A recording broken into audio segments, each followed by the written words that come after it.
The second of these strategic priorities, that when churches align themselves around these things, they find they start to grow. Again, it's not rocket science. But the second thing that our churches do is they produce engaging experiences or engaging presentations.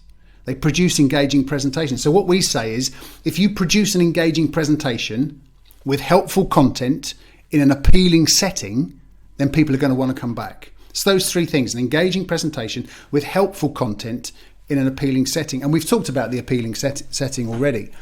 But how helpful is the content that your church is putting out on a Sunday? You know, when I was a younger preacher, back in those days when I was in Salt Mine, I just wanted to be impressive as a preacher, and I knew how to do it. I would tell a funny story that would get people laughing in the aisles, and I'd hone that story so I knew when I could make them laugh. And then I would tell a sad story that would get everybody crying. And I loved it when I came off stage and someone said to me as a 20-year-old, "Man, that was impressive," you know. But as I've matured as a preacher and as a leader, and as I've got older, I've realised that people aren't interested in impressive, because impressive doesn't help them. What they want is helpful. And I think our presentations need to shift from just being impressive and clever to being helpful.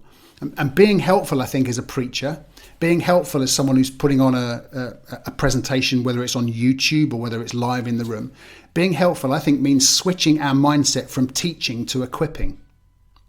You know, we're not a Bible college. We're not trying to get people through the Bible. We're trying to get the Bible through people, because we want to equip them to live life better. So I called a friend of mine.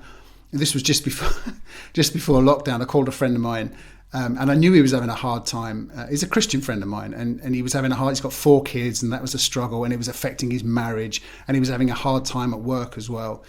And I called him Sunday night, and I said, "How are things going?" He said, "Oh, well, we've been to church this morning." I said, "Well, did that help?" And he said, "You know what? I know the 4 Greek words for worship now." He said, I'm still struggling with my kids. My marriage is still falling apart. I'm still arguing with my boss, and I'm not sure about the future of my job. But I know the 4 Greek words of worship. And he related them to me. But it didn't make a hill of a beans difference to his everyday life. That's not, he might be teaching him something biblical, but it's not equipping him. It's not helping him to live life.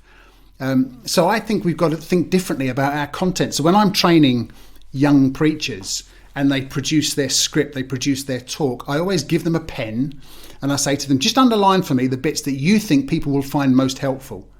And they look through it, and if they haven't underlined at least one part that people will go, "That's going to help me live my everyday life," then I ask them to go back and say, "No, take that application point and drill down, make it more helpful."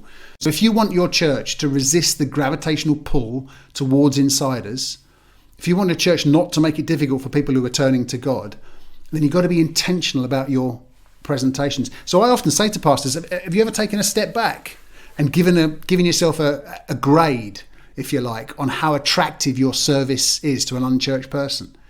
So I say to pastors, ask yourself, next Sunday you go to church, ask yourself 4 questions. 1, is the setting appealing? From the car park to the stage via the toilets and the kids' rooms, is the setting appealing? Is the presentation engaging? You know, the hosting. Is it someone who's waffling around? They haven't thought about it. Is it boring? The music, the message itself. And thirdly, is the content helpful? Not just biblical, but it helps me in my everyday life. And fourthly, and this is the big one, would I be comfortable inviting my unchurched friend or my unchurched family member to church with me next Sunday?